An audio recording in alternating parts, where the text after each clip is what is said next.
ಹರಿಃ ಓಂ ಆಪಾದಮೌಳಿಪರ್ಯಂತಂ ಗುರುಣಾಂ ಆಕೃತಿಂ ಸ್ಮರೇತ್ ತೇನ ವಿಘ್ನಾಃ ಪ್ರಣಶ್ಯಂತಿ ಸಿದ್ಧಂತಿ ಚ ಮನೋರಥಾಃ. ಶ್ರೀಗುರುಭ್ಯೋ ನಮಃ. ಪರಮಗುರುಭ್ಯೋ ನಮಃ. ಶ್ರೀಮದಾನಂದತೀರ್ಥ ಭಗವತ್ಪಾದಾಚಾರ್ಯ ಗುರುಭ್ಯೋ ನಮಃ. ಮನ್ಮನೋಭೀಷ್ಟವರದಂ ಸರ್ವಾಭೀಷ್ಟಫಲಪ್ರದಂ ಪುರಂದರಗುರುಂ ವಂದೇ ದಾಸಶ್ರೇಷ್ಠಂ ದಯಾನಿಧಿಂ. ವಿದ್ಯಾವಿನಯಸಂಪನ್ನಾನ್ ಶಾಂತಾದಿಗುಣಬೃಂಹಿತಾನ್ ಸಶಾಸ್ತ್ರಪ್ರವಚನಾಸಕ್ತಾನ್ ಇಲಮಿಲಾರ್ಯಾನ್ ಗುರೂನ್ ಭಜೆ. ಪೃಥ್ವೀಮಂಡಲಮಧ್ಯಸ್ಥ್ಯಾಃ ಪೂರ್ಣಬೋಧಮತಾನುಗಾಃ ವೈಷ್ಣವಾಃ ವಿಷ್ಣುಹೃದಯಾನ್ ತಾನ್ ನಮಸ್ತೆ ಗುರುರ್ಮಮ. ಹರಿಃ ಓಂ. ಶ್ರೀಶಾಪಾಹಿ. ಅನಂತಕೋಟಿ ಬ್ರಹ್ಮಾಂಡ ನಾಯಕ ರಮ ಬ್ರಹ್ಮ ರುದ್ರ ಇಂದ್ರಾದಿ ವಂದ್ಯ ಭಕ್ತವತ್ಸಲ ಭವರೋಗ ವೈದ್ಯ ಶರಣಾಗತ ವಜ್ರ ಪಂಜರ ಆಪದ್ಬಾಂಧವಾನಾಥ ಬಂಧೋ ನಿಮಿತ್ತ ಬಂಧೋ ಪತಿತ ಪಾವನ ಮಹಾರೋಗ ನಿವಾರಣ ಮಹಾದುರಿತ ನಿವಾರಣ ಮಹಾಭಯ ನಿವಾರಣ ಮಹಾಬಂಧ ವಿಮೋಚನ ಭಯ ವಿನಾಶನ ಕೃಪಾವಾರಿಧಿ ದೇವದೇವೋತ್ತಮ ದೇವಶಿಖಾಮಣಿ ಕಪಟ ನಾಟಕ ಸೂತ್ರಧಾರ ನಿಚ್ಚರಣ ನಿತ್ಯ ಸತ್ಯ ಸಂಕಲ್ಪ ಮುಕ್ತ ಮುಕ್ತ ನಿಯಾಮಕ ಮೋಕ್ಷಧರ ಸುವೈಕುಂಠಪತಿ ವೈಕುಂಠ ವಿಹಾರಿ ಶ್ರೀಧಾಮ ತ್ರಿಗುಣವರ್ಜಿತ ಜಗಜ್ಜನ್ಮಾದಿ ಕಾರಣ ಜಗತ್ಪತಿ ಜಗದತ್ಯಂತ ಭಿನ್ನ ಜಗದೀಶ ಜಗದುದ್ಧಾರ ಜಗತ್ಸ್ವಾಮಿ ಜಗದ್ವಿಲಕ್ಷಣ ಜಗನ್ನಾಥ ವಿಶ್ವಕುಟುಂಬಿ ವಿರಾಟಮೂರ್ತಿ ಹೇ ಮಂಗಳಾಂಗ ಹೇ ಶುಭಾಂಗ ಪರಮ ಮಂಗಳಮೂರ್ತಿ ಪರಮ ಮಂಗಳಮೂರ್ತಿ ಪರಮ ಮಂಗಳಮೂರ್ತಿ. ಶ್ರೀ ಪುರಂದರದಾಸರು ರಚಿಸಿದ ಅನಂತಕೋಟಿ ಬ್ರಹ್ಮಾಂಡ ನಾಯಕ ಎಂಬ ಗದ್ಯದಲ್ಲಿ 39ನೇ ಗದ್ಯ ಪರಮ ಮಂಗಳಮೂರ್ತಿ. ಪರಮ ಮಂಗಳಮೂರ್ತಿ ಯಾರು ಎಂಬುದು ನಮ್ಮ ಪ್ರಶ್ನೆ.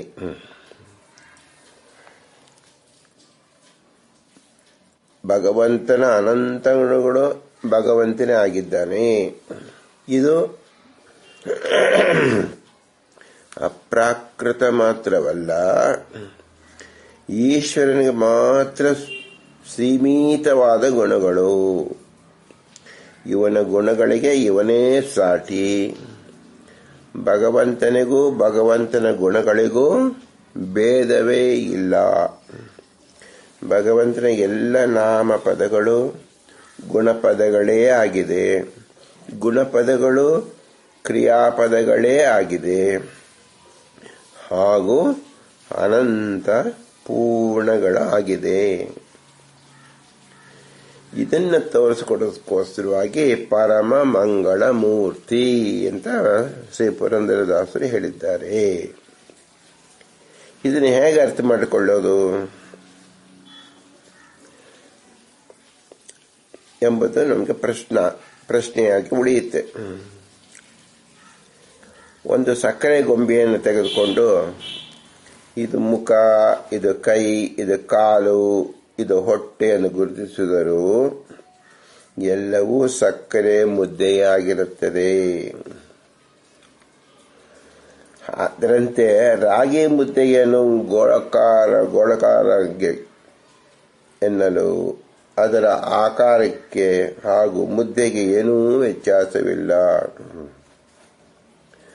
ಆ ಆಕಾರ ಮುದ್ದೆಯನ್ನು ಮಾತ್ರ ತಿಳಿಯುತ್ತೇವೆ. ಮೆಣಸಿನಕಾಯಿಯ ಎಲ್ಲ ಭಾಗಗಳು ಖಾರವೇ ಆಗಿರುತ್ತದೆ.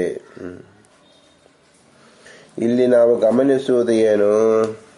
ಆಕಾರ, ಗುಣ ಹಾಗೂ ಶಬ್ದ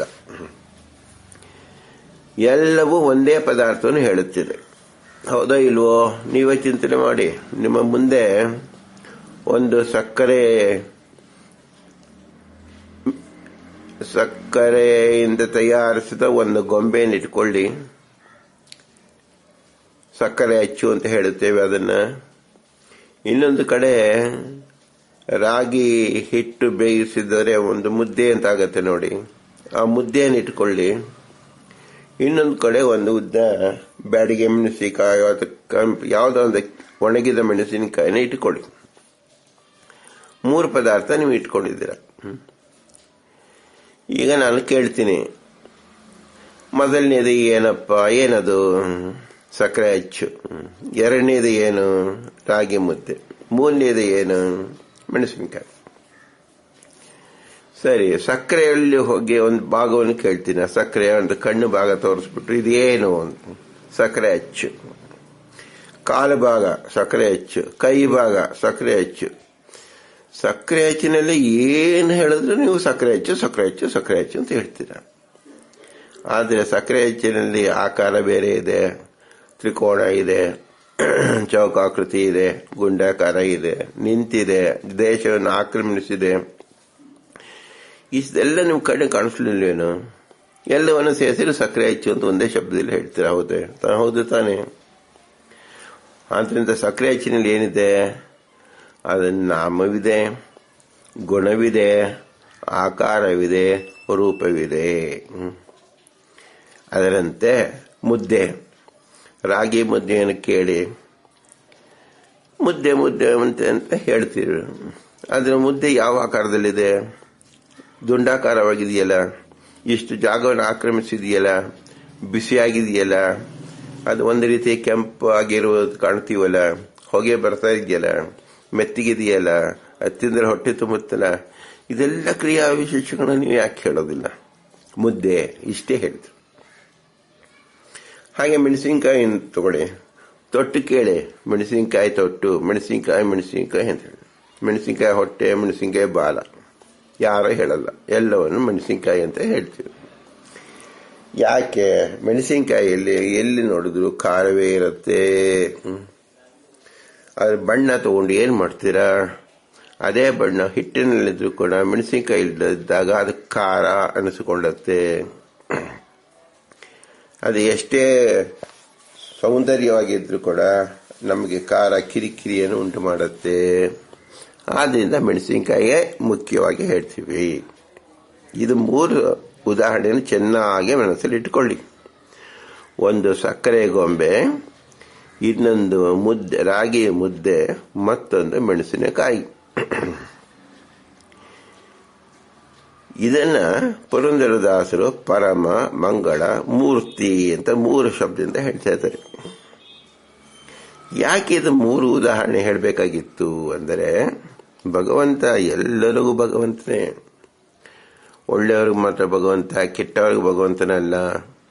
ದೇವತೆಗಳಿಗೆ ಮಾತ್ರ ಭಗವಂತ, ದೈತ್ಯರಿಗೆ ಅಲ್ಲ. ಬ್ರಾಹ್ಮಣರಿಗೆ ಮಾತ್ರ ಭಗವಂತ, ಬ್ರಾಹ್ಮಣ ಅಲ್ಲದವರಿಗೆ ಅಲ್ಲ ಎಂಬತಕ್ಕಂಥ ಶಂಕೆ ಇರಬಾರದು. ಅದಕ್ಕೋಸ್ಕರ ಈ 3 ಪದಾರ್ಥಗಳು ಯಾವ ಬ್ರಾಹ್ಮಣರು ತಿಂತಾರೋ ಅಥವಾ ಬ್ರಾಹ್ಮಣರು ತಿಂತಾರೋ, ಎಲ್ಲ ಮನುಷ್ಯರು ತಿಂತಾರೆ. ಹಾಗೆ ರಾಗಿ ಮುದ್ದೆಯನ್ನು ಎಲ್ಲರೂ ತಿಂತಾರೆ. ಸ್ತ್ರೀಯರು ತಿಂತಾರ, ಪುರುಷರು ತಿಂತಾರ ಅಂತ ಏನಾದರೂ ವ್ಯತ್ಯಾಸ ಇದೆಯೇನು? ಮೆಣಸಿನಕಾಯಿಯನ್ನು ಎಲ್ಲರೂ ತಿನ್ನುತ್ತಾರೆ ರುಚಿಗೋಸ್ಕರವಾಗಿ. ನಮಗೆ ಇದು 3 ಪದಾರ್ಥವನ್ನು ತೋರಿಸ್ಕೊಂಡಾಗ, ಹೌದು, ಸಾಧಾರಣವಾಗಿ ಎಲ್ಲರೂ ಇದರ ಪರಿಚಯ ಹೊಂದಿರುವವರೇ ಆಗಿದ್ದಾರೆ. ಹಾಗೆ ದೇವತೆಗಳು, ಮನುಷ್ಯರು, ದೈತ್ಯರಂತೆ ಹೇಗೆ ನಮ್ಮ ವಿಭಾಗ ಇದೆಯೋ, ಶಾಸ್ತ್ರದಲ್ಲಿ 3 ವಿಭಾಗ ಇದೆ ಜೀವರಲ್ಲಿ. ಒಬ್ಬ ಸಾತ್ವಿಕ, ಇನ್ನೊಬ್ಬ ರಾಜಸ, ಇನ್ನೊಬ್ಬ ತಾಮಸ. ಸಾತ್ವಿಕನ ಉದಾಹರಣೆಗೆ ಅವನಿಗೆ ಸಕ್ಕರೆ ಹಚ್ಚಿ ಅವನಿಗೆ ಬಲು ಹಿತವಾಗಿ ಕಾಣಿಸುತ್ತೆ, ಏಕೆಂದರೆ ಅವನ ಸ್ವರೂಪ ಸಾತ್ವಿಕ.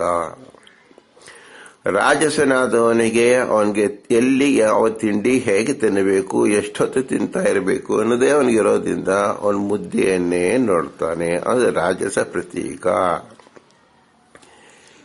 ಇನ್ನೊಂದು ತಾಮಸ ಅವನಿಗೆ ಮುಟ್ಟಿದವನಿಗೂ ನೋಡಿದವನಿಗೂ ತಿಂದವರಿಗೂ ತೀವ್ರವಾದ ಕೋಪವನ್ನ ಅಥವಾ ಸಿಡಿಮಿಡಿ ಅಂದ್ರೆ ಅವನಿಗಿರ್ತಕ್ಕಂಥ ದುಷ್ಟ ಶಕ್ತಿಯನ್ನು ತೋರಿಸುವುದೇ ಅವನ ಪ್ರತೀಕ. ಅದನ್ನು ಬೆಂಕಿಗೆ ಹಾಕಿ ಘಾಟು ತಿನ್ನಿ ಮೈಯೆಲ್ಲ ಉರಿ, ಕೈಯೆಲ್ಲ ಉರಿ, ಕಾಲೆಲ್ಲ ಉರಿ, ಕಣ್ಣಿಗೆ ಹಚ್ಕೊಳ್ಳೆ ಕಣ್ಣಿಗೆ ಉರಿ, ಎಲ್ಲಿ ಅಂಟಿಸಿಕೊಂಡ್ರೆ ಅಲ್ಲೆಲ್ಲಿ ನಿಮ್ಗೆ ಉರಿ ಆಗುತ್ತೆ. ಆದ್ದರಿಂದ ಅದು ತಾಮಸ ಜೀವಿಗ ಪ್ರತೀಕ. ಈ ಮೂರರಲ್ಲೂ ಸಹ ಭಗವಂತನಿದ್ದಾನೆ. ಅದನ್ನು ಅದೇ ಶಬ್ದದಿಂದ ಹೇಳ್ತೀವಿ, ಅದರ ಗುಣಗಳು ಬೇರೆ ಬೇರೆ ಆಗಿದೆ. ಈ ಮೂರು ತರಹ ಜೀವರಲ್ಲಿದ್ದಾರೆ ಎಂಬುದನ್ನು ತೋರಿಸೋದಕ್ಕೋಸ್ಕರವಾಗಿ ಸಕ್ಕರೆ, ಅಚ್ಚು, ರಾಗಿ ಮುದ್ದೆ ಮತ್ತು ಮೆಣಸಿನಕಾಯಿ ಉದಾಹರಣೆ. ಪುರಂದರದಾಸರು ಪರಮ ಮಂಗಳ ಮೂರ್ತಿ ಅಂತಿದ್ದಾರೆ. ಇಲ್ಲಿ 3 ಶಬ್ದವನ್ನು ಹೇಳಿದ್ರು. ಈಗ ನಾವು ಸ್ವಲ್ಪ ಆಧ್ಯಾತ್ಮಿಕವಾಗಿ ಹೊರಳಿಕೊಳ್ಳೋಣ. ಪರಮ ಎಂಬತಕ್ಕಂಥ ಶಬ್ದ ಮಾತೃಕಾನ್ಯಾಸ ಮಾಡಿದವರಿಗೆಲ್ಲವೂ ಪರಿಚಯವೇ ಇರುತ್ತೆ. ಪರಮ ಅಂದ್ರೆ ಏನು? ಪರ ಅಂದ್ರೆ ಏನು? ಪ್ರತ್ಯೇಕವಾದದ್ದು ಅಂತ ಒಂದು. ಸ್ವಪರ, ನಾನು ಮತ್ತು ಬೇರೆಯವರಿಗೆ ಪರ ಅಂತ ಹೇಳ್ತೀವಿ. ಇದು ನಮ್ಮ ದಶೆಯಿಂದ ಹೇಳ್ತಕ್ಕಂಥ ಪರ. ಪರ ಅಂತ ವಸ್ತುಸ್ಥಿತಿಯಲ್ಲಿ ಹೇಳಿದೇನು?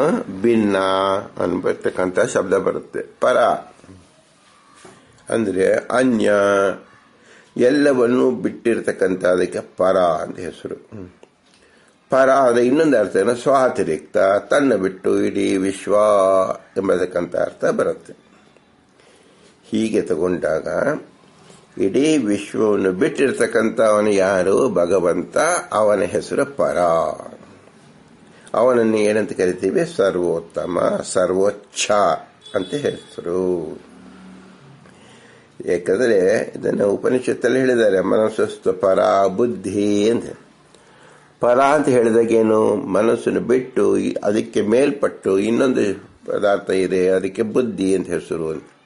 ಹಾಗೆ ಪರ ಅಂದ್ರೆ ನಾವು ಕಾಣತಕ್ಕಂಥ ವಿಶ್ವವನ್ನು ಬಿಟ್ಟಿರ್ತಕ್ಕಂಥ ಪದಾರ್ಥ ಅಂದ್ರೆ ಚೇತನ ಯಾವುದು? ಭಗವಂತ. ಅವನು ಸರ್ವೋತ್ತಮ. ಪರ ಅಂದ್ರೆ ಸರ್ವೋತ್ತಮ. ಪರ ಅಂದ್ರೆ ಇನ್ನೇನರ್ಥ? ಅಧಿಕ ಪ್ರಸಿದ್ಧಿ ಉಳ್ಳವನು. ಅವನ ಪರ ಶ್ರೇಷ್ಠ ಅಂತ ಹೆಸರು. ಮುಖ್ಯ ಅನ್ನೋ ಅರ್ಥದಲ್ಲಿದೆ, ಪ್ರಧಾನ ಅಂತ ಅರ್ಥದಲ್ಲಿದೆ. ಅಪರಿಚಿತ ಅಂದ್ರೆ ಅವನು ಸಾಧಾರಣ ವ್ಯಕ್ತಿಗಳಿಗೆ ಗೊತ್ತಿಲ್ಲದೆ ಇರತಕ್ಕಂಥವನು, ಅವನ ಪರ ಶ್ರೇಷ್ಠ ಅಂತ. ಮತ್ತು ಪರ ಅಂದ್ರೆ ಅಂತಿಮ. ನಾವಿನ್ನು 1 ಕಿಲೋಮೀಟರ್ ನಡೀತಾ ಇದ್ದೀವಿ. 1,000 ಕಿಲೋಮೀಟರ್ ಆದ ಮೇಲೆ ಒಂದು ಗೋಲು, ಒಂದು ಜಯ ಸಿಗುತ್ತೆ. ಅದನ್ನ ಈಗಲಿಂದನೇ ಏನು ಎಲ್ಲಿಗೆ ಹೋಗ್ತಾ ಇದ್ದೀವಿ? ನಾವು ಪರ ಹುಡುಕೊಂಡು ಹೋಗ್ತಾ ಇದ್ದೀವಿ. ಪರ ಅಂದ್ರೆ ಯಾವುದು? ಅಂತಿಮ. ಹಾಗೆ ನಮ್ಮ ಈ ಬಾಳಿನಲ್ಲಿ ಅಂತಿಮ ಯಾವುದು? ಮೋಕ್ಷ. ನಾವೇನು ಅನ್ಕೊಂಡಿದ್ದೀವಿ? ಸಾವು ಅಂತಿಮ ಅಂತ ತಿಳ್ಕೊಂಡಿದ್ದೀವಿ. ಸಾವು ಎಂದು ಅಂತಿಮವಲ್ಲ. ಎಷ್ಟು ಸಲ ಸಾವು ಬಂದಿರಬಹುದು, ಮತ್ತೆ ಮತ್ತೆ ಬರ್ತಾ ಇದೆಯಲ್ಲ. ಯಾವ ಸಾವು ಮತ್ತೆ ಇನ್ನೊಂದು ಸಾವನ್ನು ತರಿಸುವುದಿಲ್ಲವೋ ಆ ಸಾವಿಗೆ ಹೋಗಬೇಕು. ಅದು ಯಾವುದು? ಮೋಕ್ಷ. ಮೋಕ್ಷಕ್ಕೆ ಯಾರು ಹೋಗ್ತಾರೆ? ಮರಳಿ ಬರುವುದಿಲ್ಲ. ಅದಕ್ಕೆ ಅಂತಿಮ ಅಂತ ಹೆಸರು. ಬೇರೆಯವದೆಲ್ಲ ಅಂತಿಮ ಅಂತ ಹೇಗಾಗತ್ತೆ? ದಿನವೂ ಆಫೀಸ್ಗೆ ಅಥವಾ ಬೇರೆ ಕೆಲಸಕ್ಕೆ ಹೋಗ್ತಾ ಇರ್ತೀವಿ, ಬರ್ತಾ ಇರ್ತೀವಿ ಅಂದ್ರೆ ಅದು ಅಂತಿಮ ಆಗೋದಿಲ್ಲ. ಆದರೆ ಅಂತಿಮ ಶಬ್ದಕ್ಕೆ ಮೋಕ್ಷ ಅಂತ ಹೆಸರು. ಅಲ್ಲಿರ್ತಕ್ಕಂಥವನು ಪರಬ್ರಹ್ಮ. ಆದ್ದರಿಂದ ನಾವು ಪರನ ಚಿಂತನೆ ಬಿಟ್ಟು ಅಪರ ಚಿಂತನೆ ಮಾಡ್ತಾ ಇದ್ದೀವಿ. ಈಗ ಶ್ರಾದ್ದದಲ್ಲಿ ಅಪರ ಕ್ರಿಯೆ ಅಂತ ಕೇಳ್ತೀವಿ. ಅಪರ ಕ್ರಿಯೆ ಅಂದ್ರೆ ಏನು? ಔರ್ಧ ದೇಹಿಕ. ಪರ ಅಂದ್ರೆ ಏನು? ಇಹ ಅಂತ ನಾವು ವಿಚಾರ, ಹಬ್ಬ ಹರಿದಿನಗಳಿಗೆ ಪರ ಅಂತ ಹೇಳಿ. ಅಪರ ಅಂದ್ರೆ ದೇಹ ಅಂತ, ಔರ್ಧ ದೈಹಿಕ ಕ್ರಿಯೆಗಳಿಗೆ ಅಂತ ಹೇಳ್ತೀವಿ. ಅಂದರೆ ಔರ್ಧ ದೈಹಿಕ ಏನರ್ಥ? ನಮ್ಮಲ್ಲಿ ಒಂದು ದೇಹ ಅಲ್ಲದೆ ಇನ್ನೂ 4 ದೇಹ ಇದೆ. ಅದಕ್ಕೆ ಮಾಡ್ತಕ್ಕಂಥ ಸಂಸ್ಕಾರಕ್ಕೆ ಅಪರ ಅಂತ ಹೆಸರು.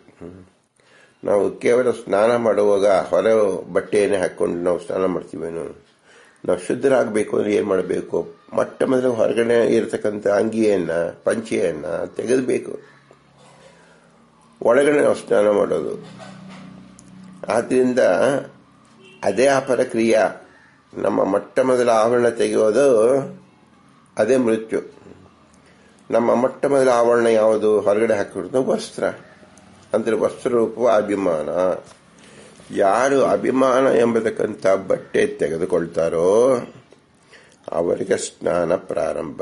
ಅದಕ್ಕೆ ಅವ್ರದ ದೇಹಿಕ. ಸತ್ತಾಗ ಆ ಜೀವನಿಗೆ ಏನಾಗತ್ತೆ?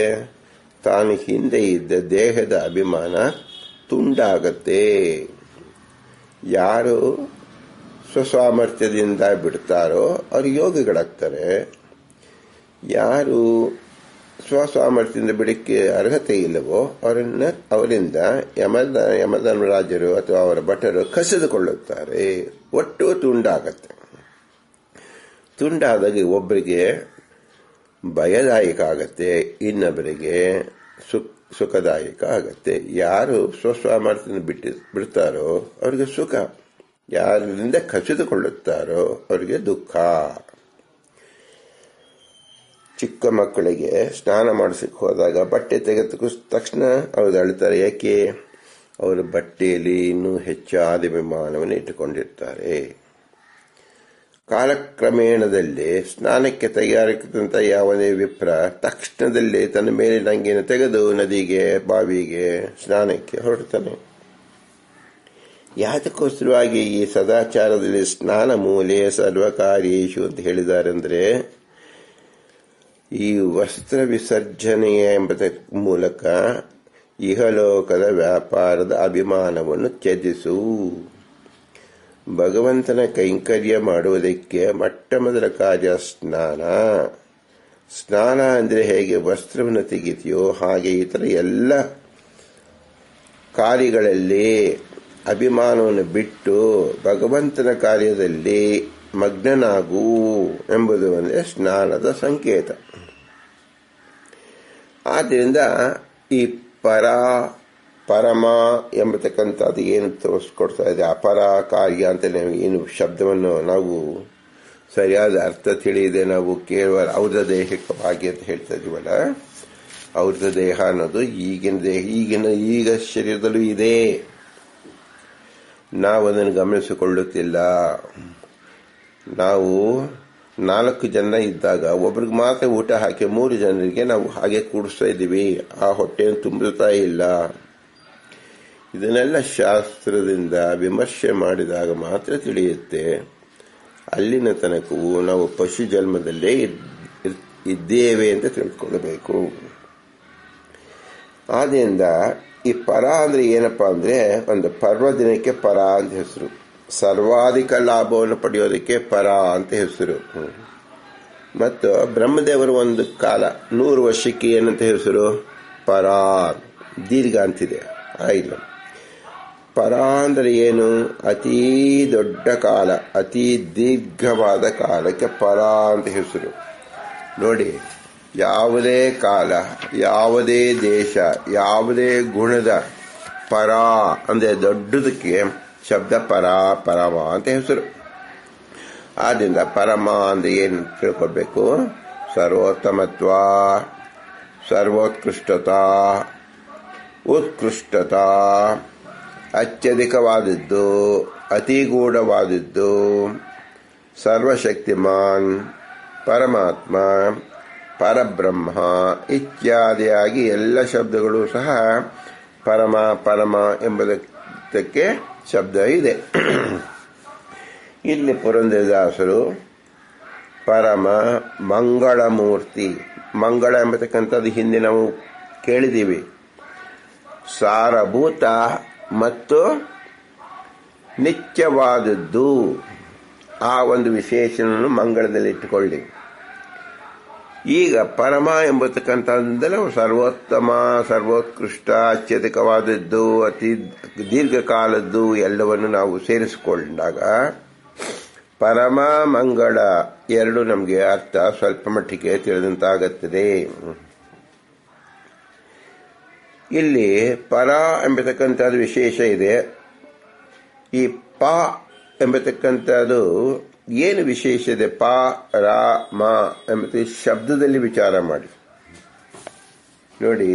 ಪ ನೀವು ಉಚ್ಚಾರಣೆ ಮಾಡುವಾಗ ಎರಡು ತುಟಿಗಳು ಪ ಸಂಧಿಸುತ್ತೆ. ಸ್ಪಷ್ಟ ಅಂದು ಅದೆರಡು ಸಂಧಿಸಿದರೆ ಮಾತ್ರ ನಿಮಗೆ ಪ ಹೊರಗೆ ಬರೋದು.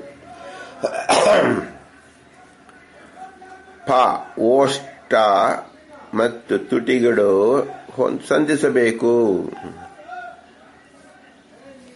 ಪ ಸ್ಪರ್ಶ, ಆದ್ರಿಂದ ಇದಕ್ಕೆ ಸ್ಪರ್ಶವರ್ಣ ಅಂತ ಹೆಸರು. ವಿವಾರ, ಸ್ಪರ್ಶ ಮತ್ತು ಇದು ಅಲ್ಪ ಪ್ರಾಣವಾದದ್ದು ಪ ಎಂಬತಕ್ಕಂಥದ್ದು. ಪ ಅಂದರೆ ಪಾದಕ, ರಕ್ಷಕ, ಅಭಿವಾದಕ, ಶಾಸಕ ಅಂತ ಅರ್ಥಗಳು ಬರುತ್ತೆ. ಈಗ ಉತ್ಪತ್ತಿ ನೋಡಿದಾಗ ಪ ಎಂಬತಕ್ಕಂಥದ್ದು ಎರಡು ತುಟಿಗಳನ್ನ ಸ್ಪರ್ಶ ಮಾಡಿದಾಗ ಬರುತ್ತೆ. ಇಲ್ಲಿ ಎರಡು ತುಟಿಗಳಿಂದ ಸ್ಪರ್ಶ ಮಾಡಿದಾಗ ಶಬ್ದ ಹೊರಗೆ ಬರುತ್ತೆ ಅಂದ್ರೆ ಏನರ್ಥ? ಶಬ್ದ ಅಂದ್ರೆ ವೇದ ಅಂತ ತಿಳಿಯಿರಿ. ವೇದದ ಶಬ್ದವನ್ನು ಅರ್ಥದೊಡನೆ ಸಂಪರ್ಕ ಮಾಡಿದಾಗ ಪ ಎಂಬ ಅರ್ಥ ತಿಳಿಯುತ್ತೆ ಅಂತ ಅರ್ಥ. ವೇದಘೋಷ, ನೀವು ಅದನ್ನು ಅರ್ಥ ಮಾಡ್ಕೊಳ್ಬೇಕಂದ್ರೆ ಏನು ಮಾಡಬೇಕು? ನಿಮ್ಮ ಬುದ್ಧಿ ಯೋಗ್ಯತಾ ಅದು ಸಹಕಾರ ಮಾಡಿ ಅದರ ಅರ್ಥವನ್ನು ತಿಳ್ಕೊಂಡಾಗ ಅದರ ಮಹತ್ವ ತಿಳಿಯುತ್ತೆ. ಅದು ತಿಳಿಸುವಂತಕ್ಕ ಶಬ್ದ ಪ. ಮುಂದನೇದು ರಾ ಎಂಬತಕ್ಕಂಥದ್ದು ಏನಿದೆ ನೋಡಿ. ರಾ ಎಂಬತಕ್ಕಂಥದ್ದು ಸ್ವರ ಮತ್ತು ವ್ಯಂಜನದ ಮಧ್ಯವರ್ತಿಯಾಗಿ ಇರುತ್ತೆ. ಅದಕ್ಕೆ ಅಂತಸ್ವ ಅಂತ ಹೆಸರು. ರಾ, ರೇ, ಫ ಅಂತ ಹೇಳ್ತೀವಿ. ಅರ್ಧ ಅಕ್ಷರ ಅಂತೀವಿ. ಯಾವ್ದು ಅರ್ಧ ಅಕ್ಷರಪ್ಪ? ಸ್ವರ ಮತ್ತು ವ್ಯಂಜನದ ಮಧ್ಯ ಅಕ್ಷರ ರಾ. ಮಾ ಅಂದರೆ ಏನು? ಮಾ ಅಂದರೆ ಮನವೇ ನಮಃ ಅಂತಿದೆ. ಮಾ ಎಂಬತಕ್ಕಂಥದ್ದನ್ನು 25ನೇ ಅಕ್ಷರ ಆಗುತ್ತೆ. ಓಷ್ಣ ಮತ್ತು ನಾಸಿಕ, ತುಟಿ ಮತ್ತು ಮೂಗಿನಿಂದ ಈ ಶಬ್ದ ಬರುತ್ತೆ. ಈ ನೋಡಿ, ತುಟಿ ಅಂದ್ರೆ ಏನು? ಕವಾಟ. ಕವಾಟ ಅಂದ್ರೇನು? ಬಾಯಿ ನಮಗಿರ್ತಕ್ಕಂಥದ್ದು ಕವಾಟ ಯಾತಕ್ಕೋಸ್ಕರವಾಗಿ? ಭಗವಂತನ ಕೊಂಡಾಡಕ್ಕೋಸ್ಕರವಾಗಿ, ವೇದ ಮಂತ್ರವನ್ನು ಹೇಳಕ್ಕೋಸ್ಕರವಾಗಿ. ಅಂದ್ರೆ ವೇದ ಮಂತ್ರ ಘೋಷ ಕವಾಟ ತೆಗೆಯಬೇಕು ಅಂದ್ರೆ ಏನರ್ಥ?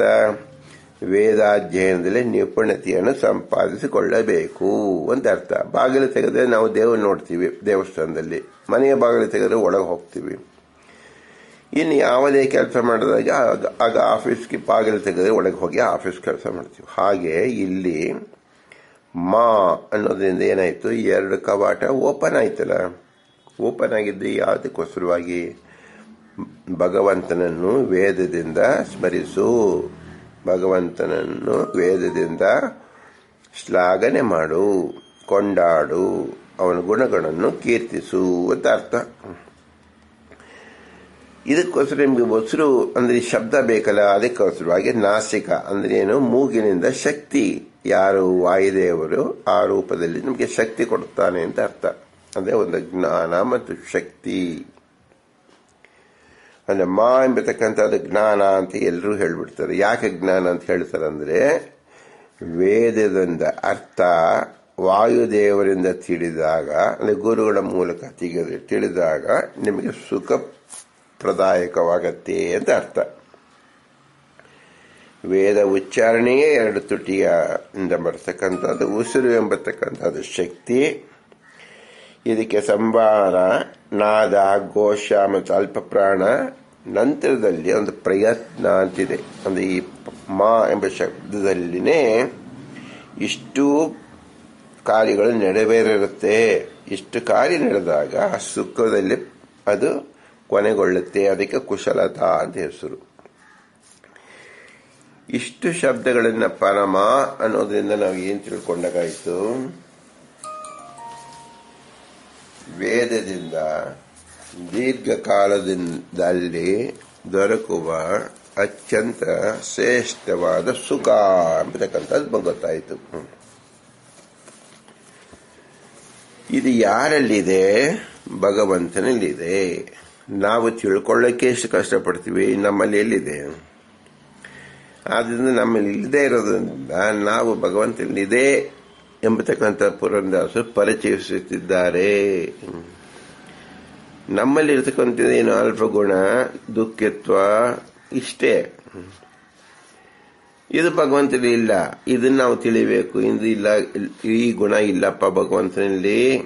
ಅವನು ಪೂರ್ಣನಾಗಿದ್ದಾನೆ, ಪರಮ, ಅನಾದಿ ಅನಂತ ಕಾಲಕ್ಕೂ ಸ್ವಯೋಗ್ಯ ಪೂರ್ಣ ಅನಂತ ಸುಖವಂತವಾಗಿದ್ದಾನೆ. ಅವನು ಮಂಗಳ ಅಂದ್ರೆ ಅವನು ಸಾರಭೂತವಾದ ನಿತ್ಯವಾದದ್ದು. ಮೂರ್ತಿ ಅಂದ್ರೆ ಅವನ ಆಕಾರ. ಮೊದಲನೇ ಅರ್ಥ ಮೂರ್ತಿ ಅಂದ್ರೆ ಏನು? ಒಂದು ಆಕಾರ. ಹಿಂದೆ ಕೇಳಿದೀವಿ ವಿರಾಟ ಮೂರ್ತಿ ಅಂತ ಹೇಳಿದಾಗ 14 ಲೋಕದ ಮೂರ್ತಿಯೂ ಹೌದು, ನಮ್ಮ ದೇಹದೊಳಗೆ ಬಿಂಬ ರೂಪಿಯೂ ಹೌದು, ಪ್ರತಿಯೊಂದು ಅಣು ಪರಮಾಣುನ ಮೂರ್ತಿಯೂ ಹೌದು. ನಾವು ಅರ್ಥ ಮಾಡಿಕೊಳ್ಳಲು ಎಲ್ಲಾ ಪದಾರ್ಥಕ್ಕೂ ಅವನೇ ಸ್ವಾಮಿ ಅಂತ ತಿಳಿಬೇಕು. ಅದರಂತೆ ಭಗವಂತನೇ ಎಂದು ಸುಸ್ಪಷ್ಟವಾಗಿ ತಿಳಿಸತಕ್ಕದ್ದು ಆಗಿದೆ. ಇದನ್ನು ಪರಮ ಮಂಗಳ ಮೂರ್ತಿ ಶಬ್ದದಿಂದ ತಿಳಿಯಬಹುದು. ಇಲ್ಲಿ ಏನಂತ ತಿಳಿಯಬಹುದು? ಒಂದು ನಾಮ, ಇನ್ನೊಂದು ಗುಣ, ಇನ್ನೊಂದು ಕ್ರಿಯಾರೂಪ. ಭಗವಂತ ಎಲ್ಲರಲ್ಲೂ ವಾಸಿಸಿದ್ದು ಆಯಾ ಜೀವನಲ್ಲಿ ಅವರ ಯೋಗ್ಯತೆಗೆ ತಕ್ಕಂತೆ ತಾನು ಅವರಲ್ಲಿ ವ್ಯಕ್ತನಾಗುತ್ತಾನೆ. ಈ ಉದಾಹರಣೆಗೋಸ್ಕರವಾಗಿ ನಾವು ಚಿಂತಿಸಿದ್ದು ಒಂದು ಸಕ್ಕರೆ ಗೊಂಬೆ, ಇನ್ನೊಂದು ರಾಗಿಯ ಮುದ್ದೆ, ಮತ್ತೊಂದು ಮೆಣಸಿನಕಾಯಿ. ಉದಾಹರಣೆಗೆ ನಾವು 10 kg ತೂಕದ ಕಲ್ಲನ್ನು ಎತ್ತುವಾಗ ಬೇಕಾದ ಶಕ್ತಿಯನ್ನು 10 ಗ್ರಾಂ ತೂಕದ ಕಲ್ಲನ್ನು ಎತ್ತುವಾಗ ಉಪಯೋಗಿಸುವುದಿಲ್ಲ. ಇದ್ದರೂ ಉಪಯೋಗಿಸದೆ ಇರುವುದನ್ನು ವ್ಯಕ್ತಪಡಿಸುವುದು, ವ್ಯಕ್ತಪಡಿಸದಿರುವುದು ಎಂದು ವ್ಯವಹರಿಸುತ್ತೇವೆ. ನಮಗೆ ಎಷ್ಟು ಬೇಕೋ ಅಷ್ಟು ಮಾತ್ರ ಉಪಯೋಗಿಸ್ತೀವಿ. ಹಾಗೆ ಭಗವಂತ ಎಲ್ಲರಲ್ಲೂ ಇದ್ರು. ಯಾಕೆ ಮೆಣಸಿನಕಾಯಿನ ಖಾರ ಮಾಡಿದ, ಸಕ್ಕರೆಯಲ್ಲಿ ಸಿಹಿ ಮಾಡಿದ, ರಾಗಿ ಮುದ್ದೆಯಲ್ಲಿ ರುಚಿಯನ್ನಿಟ್ಟ ಅಂತ ಹೇಳಿದ್ರೆ ಈ ರೀತಿಯಾಗಿ ಚಿಂತಿಸಬೇಡಿ. ಸಕ್ಕರೆಯ ಯೋಗ್ಯತೆಯನ್ನು ಭಗವಂತ ಸಕ್ಕರೆಯಾಗಿಯೇ ತೋರಿಸಿದ್ದಾನೆ. ರಾಗಿ ಮುದ್ದೆಯಲ್ಲಿರ್ತಕ್ಕಂಥ ಶಕ್ತಿಯನ್ನು ರಾಗಿ ಮುದ್ದೆಯಾಗಿಯೇ ತೋರಿಸಿದ್ದಾನೆ. ಮೆಣಸಿನಕಾಯಿಯಲ್ಲಿರ್ತಕ್ಕಂಥ ಖಾರವನ್ನು ಖಾರ ರೂಪವಾಗಿಯೇ ತೋರಿಸಿದ್ದಾನೆ. ಇದು 3 ರೂಪವನ್ನು ವ್ಯಕ್ತಪಡಿಸಿದ ಭಗವಂತ. ಆ ಗುಣಗಳು ಯಾವುದು? ಆ ಜೀವನದು. ಆ ಜೀವನ ಗುಣವನ್ನು ವ್ಯಕ್ತಪಡಿಸಲು ಭಗವಂತನೇ ಬೇಕು. ಆದ್ದರಿಂದ ಈ 3 ವ್ಯತ್ಯಾಸ ಮಾಡಿದ್ದು. ಅದನ್ನು ಪರಮ ಮಂಗಳ ಮೂರ್ತಿ. ತಾನು ಎಲ್ಲಿದ್ರೂ ಸಹ ತಾನು ಪೂರ್ಣ. ಇದರಂತೆ ಭಗವಂತ ಬ್ರಹ್ಮನಲ್ಲಿದ್ದು 14 ಲೋಕವನ್ನು ಸೃಷ್ಟಿಸಿ ಶಿವನಲ್ಲಿ ಇದ್ದು ಲಯವನ್ನು ಮಾಡುತ್ತಾನೆ. ಅದಕ್ಕೆ ತಕ್ಕಂತ ಶಕ್ತಿಯನ್ನು ತೋರಿಸುತ್ತಾನೆ. ಯಮನಲ್ಲಿ ನಿಂತು ಪಾಪಿ ಜೀವರನ್ನು ಶಿಕ್ಷಿಸುತ್ತಾನೆ. ಇದೆಲ್ಲವೂ ನೀವು ಪ್ರತಿದಿನವೂ ಪ್ರತಿ ಒಂದು ಕತೆ ನೀವು ಕೇಳುವುದರಲ್ಲಿಯೂ ಮತ್ತು ಸ್ವತಃ ನಿಮ್ಮ ಜೀವನದಲ್ಲೇ ನಿಮಗೆ ಇದು ಅನುಭವ ಬಂದಿರುತ್ತೆ. ಯಾವುದು? ಸೃಷ್ಟಿ ಸ್ಥಿತಿ ಲಯ. ಇದು ಎಷ್ಟು ಸಲ ಸೃಷ್ಟಿ ಸ್ಥಿತಿ ಲಯವಾದರೂ ಸಹ ಇದು ಭಗವಂತನಿಂದ ಆದದ್ದು ಅಂತ ಎಲ್ಲಿ ತನಕ ಆಗುವುದಿಲ್ಲವೋ, ಪ್ರಜ್ಞೆ ಬರುವುದಿಲ್ಲವೋ, ಅಲ್ಲಿ ತನಕೂ ಸಾಧನೆ ಪ್ರಾರಂಭವಾಗಿಲ್ಲ ಎಂದರ್ಥ. ಪುರಂದರದಾಸರು ನಮ್ಮ ಮೇಲೆ ಅನುಗ್ರಹ ತೋರಿಸಿ ಪರಮ ಮಂಗಳ ಮೂರ್ತಿ ಅಂತ ಅವನ ಹೆಸರನ್ನು, ಗುಣವನ್ನು, ಕ್ರಿಯೆಯನ್ನು ಜ್ಞಾಪಿಸಿಕೊಳ್ಳಿ, ಸದಾ ಚಿಂತಿಸುತ್ತೀರಿ. ಇದರಿಂದ ನಿಮಗೆ ನೆನಪಿನಲ್ಲಿ ಬರುತ್ತೆ ಎಂದು ಬೋಧಿಸಿದ್ದಾರೆ. ಈ ಕಾರಣದಿಂದ ಭಗವಂತ ತಾನೇ ಅನಂತ ಅವತಾರ, ಅನಂತ ರೂಪಗಳಲ್ಲಿ ಕಾಣಿಸಿಕೊಳ್ಳುತ್ತಾನೆ. ತನ್ನ ರೂಪಗಳಲ್ಲಿ ಮಾತ್ರವೇ ಪೂರ್ಣ ಶಕ್ತಿಯನ್ನು ಪ್ರಕಟಿಸುತ್ತಾನೆ. ಉದಾಹರಣೆಗೆ ರಾಮಾವತಾರ, ಕೃಷ್ಣಾವತಾರದಲ್ಲಿ ತನ್ನ ಶಕ್ತಿಯನ್ನು ಪ್ರಕಟಿಸುತ್ತಿದ್ದನು. ಅದು ಸಹ ಏನು, ಕೇವಲ ಒಂದು ಅಲ್ಪಾಂಶ, ಒಂದು ಕೂದಲಷ್ಟು ಕೃಷ್ಣ ವರ್ಣ ಅಂದರೆ ಒಂದು ಕೂದಲಿರ್ತಕ್ಕಂತಹ ಶಕ್ತಿಯನ್ನು ಉಪಯೋಗಿಸಿದ್ದಾನೆ ಅಂತ ಕೃಷ್ಣಾವತಾರದಲ್ಲಿ ಹೇಳಿದ್ದಾರೆ. ಅಂದ್ರೆ ಏನು ಅಂತ ಬೃಹತ್ ಶಕ್ತಿಗೂ ಸಹ ಕೂದಲಿಗೆ ಶಕ್ತಿ ಮಾತ್ರ ಸಮಾನ. ಇನ್ನೂ ಅನಂತ ಶಕ್ತಿ ಭಗವಂತನಿದೆ ಅಂತ ತಾತ್ಪರ್ಯ. ಭಗವಂತ ತನ್ನ ಕೇವಲ ಸಂಕಲ್ಪದಿಂದಲೇ ಸಕಲವೂ ಆಗುತ್ತಿರುವುದು. ಅದಕ್ಕೆ ಆತನ ಯಾವ ಪ್ರಯಾಸವೂ ಇರುವುದಿಲ್ಲ. ಅವನ ಪ್ರಯತ್ನ ಅಂತಕ್ಕಂಥದ್ದು ಮಾಡುವ ಅವಶ್ಯಕತೆ ಇಲ್ಲವೇ ಇಲ್ಲ. ಸಕಲ ಜೀವರ ಉಸಿರಾಟ ನಮಗೆ ತಿಳಿಯದಂತೆ ವಾಯುದೇವರು ಆ ಕೆಲಸವನ್ನು ಮಾಡುತ್ತಿದ್ದಾರೆ. ಅವರಿಗೇನು ಆಯಾಸವಾಯಿತಾ? ನಾವು ಉಸಿರಾಡುತ್ತಿದ್ದೇವೆ, ನಮಗೆ ಆಯಾಸವಾಗಿದೆಯಾ? ನಮಗೆ ಭಗವಂತನ ಸ್ಯಾಂಪಲ್ ತೋರಿಸ್ತಾ ಇದೆ, ನೋಡಪ್ಪ ನೀವು ನಿರಂತರ ಉಸಿರಾಡುತ್ತೀರ. ಪ್ರತಿದಿನ ನೀವು ನನ್ನನ್ನು ಬೈರಿ, ಕೊಂಡಾಡಿದಿರಲಿ, ಮಲಗಿರಲಿ, ಓಡಾಡುತ್ತಿರಲಿ, ಎಲ್ಲೇ ಇರಲಿ, 21,600 ಸಾರಿ ಉಸಿರಾಟವನ್ನು ಆಡ್ತಾ ಇದ್ದಿರಲಿಲ್ಲ. ಎಷ್ಟು ಕ್ಯಾಲರೀಸ್ ಖರ್ಚಾಯಿತು? ಎಷ್ಟು ವಿಟಮಿನ್ ಆಹಾರ ತಿಂದ್ರಿ? ಎಷ್ಟು ಯೋಗ ಶಕ್ತಿ ಉಪಯೋಗಿಸುತ್ತೀರಿ? ಯಾವುದೂ ಇಲ್ಲ. ಯಾವ ಜೀವ ಜಂತುವು ಸಹ ಉಸಿರಾಟಕ್ಕೆ ಯಾವ ಎನರ್ಜಿ ಖರ್ಚು ಆಗ್ತಾ ಇಲ್ಲ. ಆದರೂ ಸಹ ಅಮೂಲ್ಯವಾದ ಉಸಿರಾಟ ಹೇಗೆ ನಡೀತಿದೆ?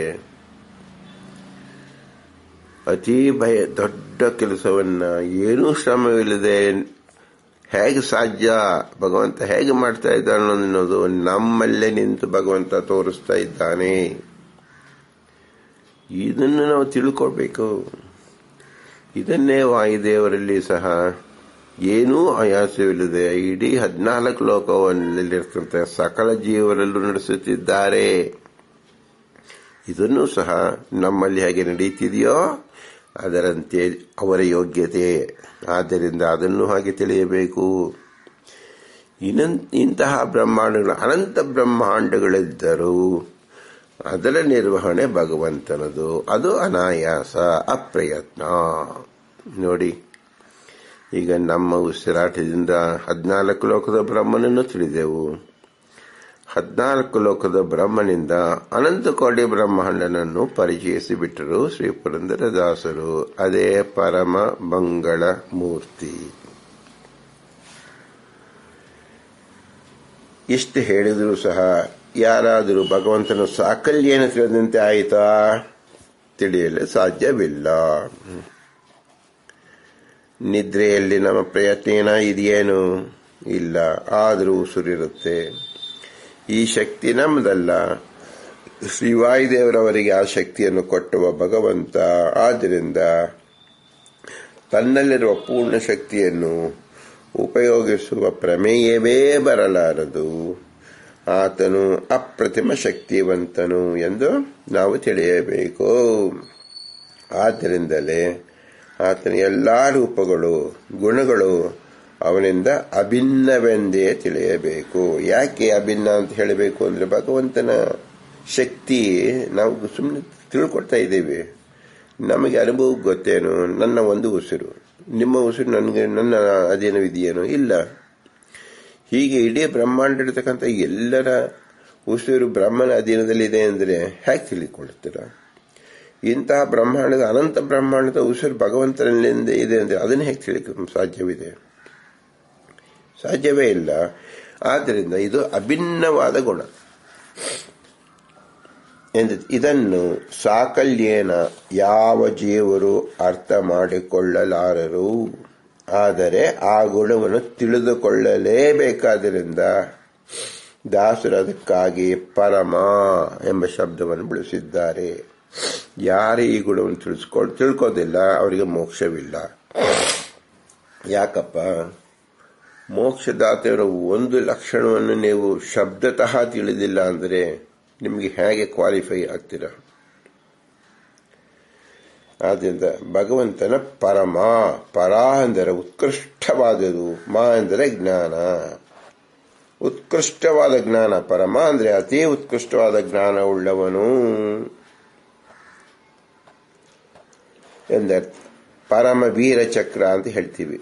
ಪರಮವೀರ ಚಕ್ರ ಅಂತೆ ನಾವು ಉದಾಹರಣೆಗೆ ಅಷ್ಟೇ ಹೊರತು ಯಾವುದು ಸಾಕಲ್ಯೇನ ಇದೇ ಭಗವಂತನದು ಅಂತ ಹೇಳಕ್ ಸಾಧ್ಯವಿಲ್ಲ. ನಮ್ಮ ಬಳಕೆಯಲ್ಲಿರ್ತಕ್ಕಂಥ ಪರಮವೀರ ಚಕ್ರವನ್ನು ನಿಮಗೆ ತಿಳಿಸಿದರೆ ನಮ್ಮ ಬುದ್ಧಿಗೆ ತಿಳಿಯಂತೆ ಅಂತ ಉದಾಹರಣೆ ಹೇಳುವುದಷ್ಟೇ. ಇಲ್ಲಿ ಭಗವಂತನ ಎಲ್ಲವೂ ಪರಮ ಮಂಗಳಕ್ಕೆ. ಮಂಗಳ ಅದು ಪರಮ ಮಂಗಳ, ಅದು ಪರಮ ಮಂಗಳ ಮೂರ್ತಿ.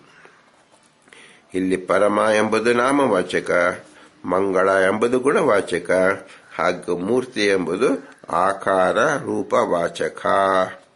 ಎಲ್ಲವೂ ಪರಮವೇ ಆಗಿದೆ. ಅದನ್ನು ಶಬ್ದದಲ್ಲಿ ದಾಸರು ಪರಮ ಮಂಗಳ ಮೂರ್ತಿ ಎಂದಿದ್ದಾರೆ. ಇಲ್ಲಿ ಮೂರ್ತಿ ಅಂದ್ರೇನು? ಮೂರ್ತಿ ಅಂತಿದೆ. ಅದೇ ತಿ ಅಂದ್ರೆ ಮೂರು, ಪರಮ ಮಂಗಳ ಮತ್ತು ಮೂರ್ತಿ. ಹೀಗೆ ಮೂರು ಕಾಲದಲ್ಲೂ ಅಂದ್ರೆ ಸದಾ ಅಂತ ಅರ್ಥ.